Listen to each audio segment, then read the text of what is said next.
June 19, 1944. The Western Pacific. Dawn breaks over the Philippine Sea.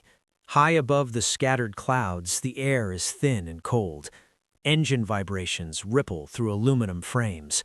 Below, the ocean is a dark, endless plate, broken only by the white wakes of carrier task forces moving east of the Marianas. A Japanese fighter pilot tightens his grip on the control stick. Ahead, American aircraft climb toward him, fast, too fast. He pulls back, feeding power into his engine, instinctively reaching for altitude, the maneuver that once guaranteed advantage. For years, this had worked. Height meant safety. Height meant choice. But the enemy does not fall away beneath him. Instead, the American fighter rises, smoothly, relentlessly, its nose pointed upward, its propeller biting hard into the sky. The distance closes where it should not. The familiar rules no longer apply. In that vertical moment, the balance of the Pacific Air War becomes visible. Not in a single burst of gunfire, not in a dramatic explosion, but in a climb, measured in feet per minute, the Japanese pilots had not expected and could not escape. What unfolded over the Marianas was not sudden. It was the result of years of learning, loss, and preparation, long before the first Hellcat ever left the deck. The Pacific War did not begin in the skies with uncertainty. It began with confidence on one side. In December 1941, the Imperial Japanese Navy entered the war with an air arm that was widely regarded as the finest in the world. Its pilots were veterans, many with years of combat experience in China. Their training was long, selective, and unforgiving. Only a fraction of candidates completed it. Those who did were masters of their machines, trained to fight by instinct as much as by doctrine. At the center of that confidence was the Mitsubishi A6M Zero. Lightweight, long-ranged, and extraordinarily maneuverable, the Zero dominated early Pacific engagements. It could outturn every Allied fighter it encountered. It climbed well, accelerated quickly, and allowed Japanese pilots to dictate the terms of combat. Against it, the early American carrier fighter, the Grumman F6F Wildcat, appeared crude. The Wildcat was heavier, slower in the climb, inferior in a turning fight. In 1941 and early 1942, U.S. Navy pilots learned this the hard way. Over Wake Island, the Philippines, and the early carrier raids, Wildcat pilots who tried to match Japanese tactics paid for it in burning aircraft and lost friends. Yet, the Wildcat survived, and that survival mattered. American pilots, forced to adapt, began to abandon the idea of outturning their enemy. Instead, they learned discipline, formation flying, mutual support, energy management. The Toch Weave, developed by Lieutenant Commander John Toch, allowed pairs of Wildcats to counter the Zero's agility through coordinated movement rather than individual brilliance. These were not glamorous tactics. They did not produce quick victories, but they kept pilots alive. The skies over Guadalcanal in 1942 became a classroom paid for in blood. Day after day, Marine, Navy, and Army Air Forces pilots fought Japanese aircraft in brutal, close-range engagements. The Japanese still held advantages in performance, but the cost of maintaining air superiority began to rise. Japanese doctrine relied on excellence at the top. American doctrine began to rely on resilience throughout the system. While Japan rotated few pilots out of combat, the United States steadily improved its training pipeline. Pilots who survived combat tours were sent home to train the next generation. Combat lessons were analyzed, distributed, and incorporated into tactics and design. Losses hurt, but they were absorbed. Japan could not replace experience at the same pace. By 1943, the attrition was visible. The elite cadre of pre-war Japanese naval aviators was shrinking. Their replacements were brave, but rushed. Training hours declined. Fuel shortages limited flight time.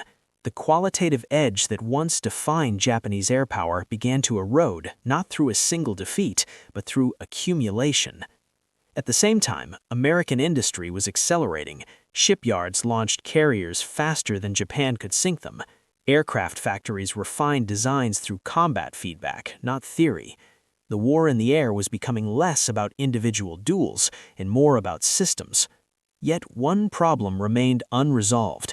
Even as American pilots grew more disciplined and even as tactics improved, the Wildcat was reaching the limit of what it could do. Its engine could not provide the power needed to dominate the vertical dimension of combat. It could survive, but it could not consistently control the fight. The U.S. Navy did not need a miracle aircraft. It needed a fighter that could climb. The answer would not come from doctrine alone. It would come from design, shaped by the lessons written across the skies of the Solomon Islands. And by the time American carriers turned west toward the Marianas, that answer was already waiting on their decks. The fighter that would change the balance of power in the Pacific was not born from ambition. It was born from necessity. In early 1941, even before the attack on Pearl Harbor, Grumman Aircraft Engineering Corporation had begun work on a successor to the F4F Wildcat. Combat reports from Europe and China were already circulating. Speed was increasing. Power was becoming decisive. The next carrier fighter would need more than agility. It would need authority. That authority came from the engine. At the heart of the new design was the Pratt Whitney R-2800 Double Wasp, an 18-cylinder radial engine capable of producing over 2,000 horsepower. It was a massive power plant, far larger than anything previously mounted in a U.S. Navy fighter. Fitting it into a carrier aircraft was not a simple upgrade. It required an entirely new airframe. Grumman engineers built the aircraft outward from the engine. The fuselage grew broader, the wings thicker, the structure stronger. Unlike the Zero, which was designed around lightness, the new fighter was designed around survivability and energy. Armor protected the pilot. Self-sealing fuel tanks reduced the chance of fire. Control systems were redundant. The aircraft could absorb damage and keep flying. It was not elegant, it was purposeful. The first prototype flew in June 1942. It was named the F6F Hellcat. Early test pilots immediately noticed its defining trait. When power was applied, the aircraft did not hesitate. It climbed aggressively, converting engine output into altitude with efficiency that surprised even its designers. This was not merely a faster Wildcat, it was a different category of fighter. The Hellcat entered service in 1943, just as the air war in the Pacific was shifting. American carrier groups were moving from defensive reactions to sustained offensives. The strategy of island hopping demanded air superiority not just for a day, but permanently. To support that strategy, the U.S. Navy built a system around the aircraft. Pilot training expanded rapidly. New aviators entered programs that emphasized gunnery, formation flying, and vertical combat. Unlike their Japanese counterparts, American pilots trained with the assumption that they would survive and that they would teach others what they learned. Equally important was logistics. The Hellcat was designed to be maintained aboard carriers by overworked crews in harsh conditions. Its systems were accessible, parts were standardized. Damage that would ground to zero could often be repaired overnight on an American flight deck. By late 1943, Hellcats were sweeping the skies over the Gilbert and Marshall Islands. The kill ratios began to shift dramatically. Japanese pilots, accustomed to dictating engagements, found themselves increasingly forced into defensive maneuvers. They still fought with courage, but the margins were narrowing. Then came the Marianas. The islands of Saipan, Tinian, and Guam were more than stepping stones. They were strategic keystones. From their airfields, the United States could launch B-29 bombers directly against the Japanese home islands. For Japan, losing the Marianas meant exposing the heart of the empire. The Imperial Japanese Navy committed its remaining carrier air power to stop the invasion. It was a decisive gamble. The plan relied on long-range strikes and the assumption that American fighters could be drawn away, exhausted, or outmaneuvered. But the calculations were based on outdated expectations. They did not account for an aircraft that could climb faster than its opponent, regain altitude after every attack, and re-enter the fight at will. This was not merely a faster Wildcat, it was a different category of fighter. As U.S. carrier task forces assembled east of the Marianas in June 1944, the stage was set for a confrontation that would expose the true meaning of vertical dominance. The sky was about to become unforgiving. For Japanese naval aviators approaching the Marianas, the sky felt familiar. The aircraft beneath them looked similar. The ocean below was the same endless blue they had known for years. The fundamentals of air combat, speed, altitude, timing, had not changed. What had changed was the margin for error. Many Japanese pilots entering the Battle of June 1944 had trained under compressed programs. Fuel shortages limited flight hours. Instructors were fewer, often less experienced than those they replaced.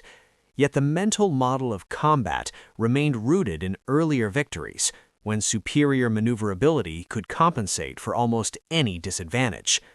Against earlier American fighters, a climb was often a solution.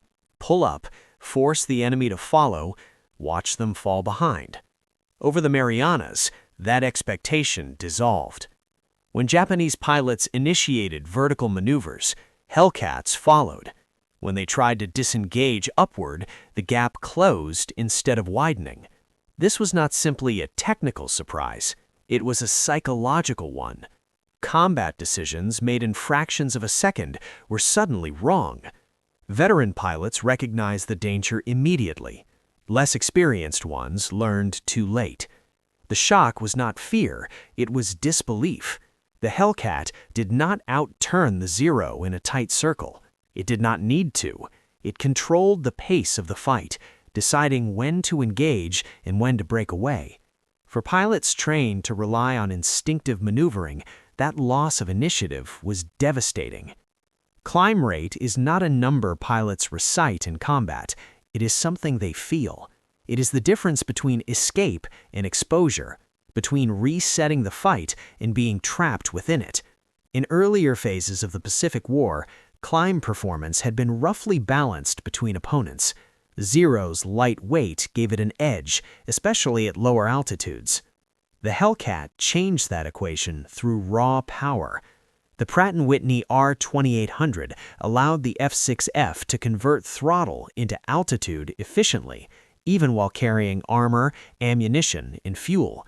Its wide propeller and robust airframe meant it could sustain steep climbs without stalling or bleeding energy uncontrollably. This allowed American pilots to fight vertically by design. They could dive, fire, and climb back into safety, repeating the cycle until the enemy was forced lower, slower, and more vulnerable. Japanese aircraft, lighter but less powerful, could not match this pattern indefinitely. Each climb cost them speed they could not easily regain. Each failed attempt to follow left them exposed from above. The sky became layered. Hellcats on top, Japanese fighters below. Once that structure formed, the outcome was rarely in doubt. By 1944, American naval aviation was no longer built around exceptional individuals. It was built around repetition. Pilots trained to fly standardized tactics. They practiced high-speed gunnery passes. They learned to trust their aircraft's strength. Survival was not luck, it was procedure. Japanese training, once elite, had been hollowed out by attrition. The loss of experienced instructors could not be replaced quickly. New pilots entered combat with courage, but limited preparation for an enemy that no longer played by familiar rules. The Hellcat amplified this disparity. It rewarded patience, coordination, and discipline. It punished improvisation. Over the Marianas, the difference was not just in aircraft performance, it was in how each side understood the fight. And that understanding would be tested when the skies filled with approaching formations. American Carrier Air Group commanders in 1944 did not improvise in combat. They executed doctrine.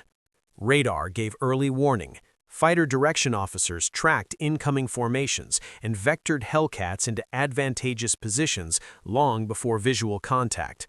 Pilots were briefed not to chase individual victories, but to maintain altitude superiority and formation integrity. This was leadership expressed through restraint. Hellcat pilots were repeatedly instructed to avoid turning contests. Instead, they were taught to climb, dive, and climb again, preserving energy and denying the enemy options. Commanders understood that altitude was not just a tactical advantage, but a renewable resource. Japanese leadership faced a harsher reality. Carrier losses, fuel shortages, and the urgency of defending the Marianas forced them into a single high-risk engagement. There was no depth left to trade for time. Orders emphasized aggressive interception and offensive spirit, even when the conditions no longer favored it. The result was predictable. American pilots fought with a safety net. Japanese pilots fought with finality. Post-war Japanese accounts reveal a striking consistency. Pilots repeatedly noted the Hellcat's ability to climb away after attacks, to reappear from above, and to dictate the engagement. These were not isolated observations. They were shared experiences. Some attempted to adapt, shallow climbs, early disengagement, group tactics. But adaptation requires time, and time was not available. Aircraft performance could not be changed mid-war. Training pipelines could not be rebuilt under bombardment. Fuel shortages worsened as the campaign continued. Recognition of the problem did not lead to a solution. The Hellcat was not invincible. Japanese pilots still scored kills, but each engagement favored the side that could recover altitude fastest. Over time, that advantage compounded. The sky became a trap rather than a refuge. What unfolded over the Marianas was not merely a tactical defeat, it was the collapse of a system. Japan's pre-war naval aviation had been built on the assumption that quality could compensate for quantity. That assumption had held, briefly. By 1944, it no longer applied. The Hellcat represented a different philosophy, one that assumed losses would occur, but that systems would endure. Pilots could be replaced, aircraft could be repaired, lessons could be learned and disseminated. When Japanese fighters rose to meet the American carriers, they were not just facing a new aircraft, they were facing an industrial, doctrinal, and organizational force that had matured under fire. As the first waves closed the distance over the Philippine Sea, that imbalance was already written into the geometry of the climb. All that remained was contact. June 19, 1944. The morning sun had climbed above the horizon, scattering light across the Philippine Sea. From hundreds of miles out, American radar picked up approaching formations. Japanese aircraft, launched from carriers far west of the Marianas, moved with disciplined precision, their silhouettes dark against the rising sunlight. On the decks of the U.S. carriers, pilots climbed into their Hellcats. Engines roared to life, propellers carved through the humid air. Takeoff was methodical, almost ceremonial, yet each man understood the stakes. They were about to confront an enemy still revered for skill, even if that skill had been eroded by attrition. High above, the Japanese strike group approached. Zeros and a handful of other fighters led the formation, followed by attack bombers carrying ordnance meant to turn the tide of the campaign. The plan relied on speed, surprise, and aggressive intercept. It assumed the Americans would react, not dictate. It was an assumption that would be shattered. As the first Hellcats climbed, they accelerated past the expected limits of the Japanese fighters. From a distance of nearly 20 miles, American pilots could already spot the approaching enemy. Instead of remaining below or engaging in level turns, they began to gain altitude, rapidly, efficiently, relentlessly. The Japanese pilots reacted as they had in countless previous encounters. They climbed to meet them, attempting to assert the high ground that had once guaranteed advantage. But every climb that should have created separation instead brought the Hellcats into firing range. Every maneuver that once offered control now ended in vulnerability. The first exchanges were brief, brutal, and decisive. Tracers laced the sky, smoke spiraled upward. Japanese aircraft, unable to sustain the vertical duel, began to falter. Some pilots tried shallow dives or horizontal turns, searching for the rhythm that had once dominated the Pacific skies. There was none. From the U.S. perspective, the fight unfolded with disciplined precision.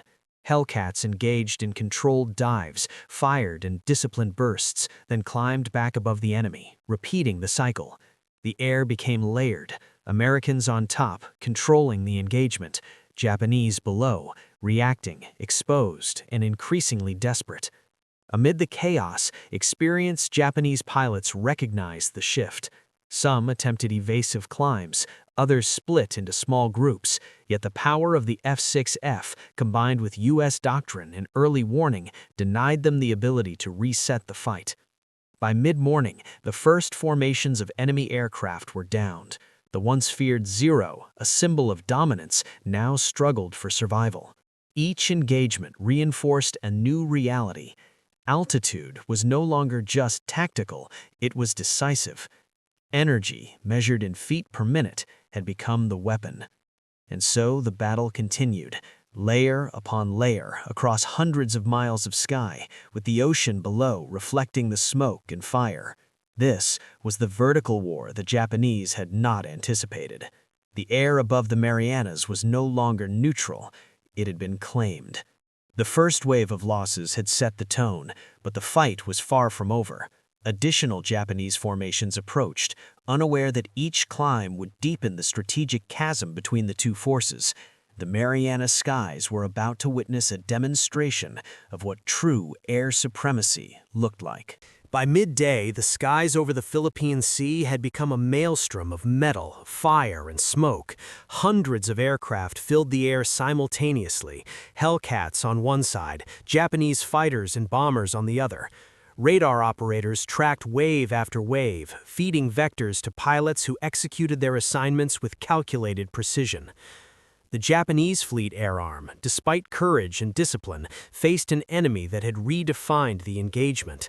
The Hellcat's climb rate allowed American pilots to maintain altitude superiority consistently. Every dive into an attacking formation could be followed by a rapid ascent back to safety, leaving Japanese fighters below, vulnerable and unable to dictate the fight. Reports from the deck officers captured the unfolding scene, enemy aircraft plummeting into the sea or burning from tracer hits, interspersed with the occasional Hellcat recovering from a dive, unscathed.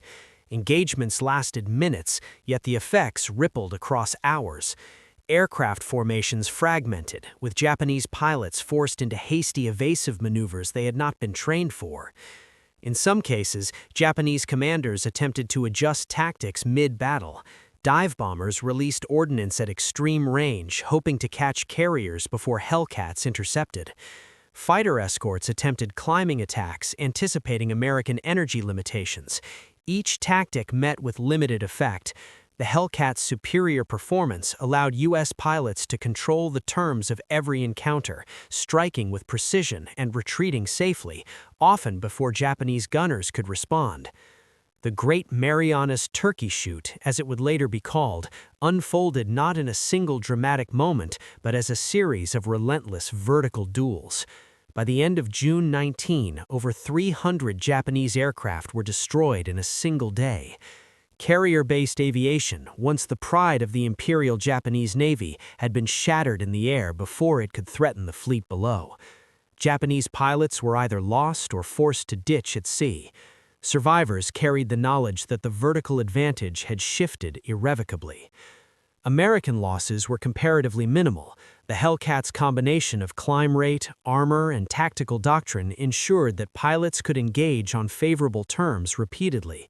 The synergy of aircraft, training, and command coordination had created a force multiplier. Each kill ratio confirmed the reality Japanese pilots had begun to recognize mid-flight. The Pacific Air War was no longer theirs to dictate. By evening, the skies grew quiet. The surviving Japanese aircraft retreated. Smoke trails hung in the sunlight like ribbons marking the battlefield. The ocean reflected the fire and wreckage, a somber testament to what had occurred. The Battle of the Philippine Sea ended that day, not merely as a victory, but as a turning point. It marked the effective destruction of Japanese carrier aviation. The dominance of the Hellcat and the tactical philosophy built around it demonstrated that war in the air was no longer solely about skill or courage, but about systems, power, and energy management. The Philippine Sea had shown the world the consequences of technological evolution paired with strategic preparation. And while the combatants were still at war, the path forward had become starkly clear. Japanese pilots would never again command the skies over the Central Pacific with the freedom they had once known. The Philippine Sea was littered with wreckage. Aircraft, both Japanese and American, drifted in flames or had already plunged into the deep.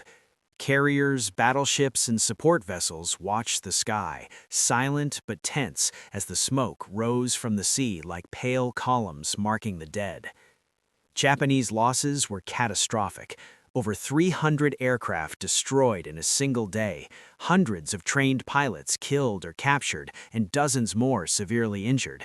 Carrier-based naval aviation, the backbone of Japan's ability to project air power, had been crippled almost instantly. Experienced flight leaders, the few who had survived years of war, were gone. The strategic flexibility of the Japanese fleet had been shredded. The U.S. Navy, by contrast, suffered minimal losses. 37 Hellcats had been lost, along with a small number of pilots. Damage was largely repairable. The combination of aircraft performance, pilot training, and command control had created a near insurmountable advantage. Beyond raw numbers, the psychological impact was profound. Japanese pilots and commanders now confronted the reality that the techniques which had dominated the early war, the vertical climb, energy tactics, precise maneuvering, were no longer sufficient. The rules of engagement had changed. Their aircraft were outclassed, and their survival depended not on skill alone, but on luck.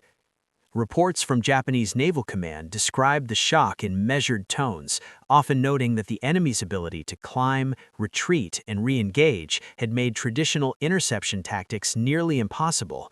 Memoirs of survivors spoke of the disorienting sight of Hellcats rising seemingly endlessly, appearing above them even as they attempted to disengage. For American forces, the results validated years of preparation and investment. Carrier air wings demonstrated the effectiveness of coordinated radar direction, tactical discipline, and the sheer power of the F6F. The Marianas operation had succeeded not only in territorial gains, but in confirming that air superiority could be achieved decisively. The immediate operational consequence was the unchallenged continuation of the Marianas invasion. Japanese aircraft, unable to reach the landing forces in significant numbers, left the beaches and inland positions vulnerable to bombardment and assault. The combination of strategic planning, tactical execution, and aircraft performance ensured that ground operations could proceed without catastrophic interference from the air. The first day of the Philippine Sea battle had revealed a brutal truth. The age of Japanese carrier dominance was over. What remained in the sky were shadows of the force that had once threatened the Pacific with near invincibility, and for the men in the Hellcats, every climb, every pass, every dive was proof that control had shifted permanently. The destruction over the Philippine Sea had reverberations that extended far beyond June 1944. For the Imperial Japanese Navy, the loss of trained pilots was irreversible. Japan's pre-war training system, already strained by attrition and fuel shortages, could not replace veterans with equivalent skill. Even as new aircraft were built, there were fewer experienced aviators to fly them. The elite cadre that had dominated the skies in 1941 and 1942 was effectively gone. Japan's carrier force, once the pride of the empire, was now a hollow shell. The strategic consequences were equally severe. Without capable pilots, Japan could no longer challenge U.S. carrier groups in large-scale engagements. Subsequent naval operations became increasingly defensive, focused on protecting islands and shipping rather than projecting power. The momentum in the Pacific had decisively shifted to the United States.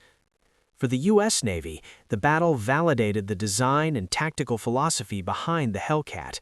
It demonstrated that aircraft performance, pilot training, and command doctrine could work in concert to produce decisive results.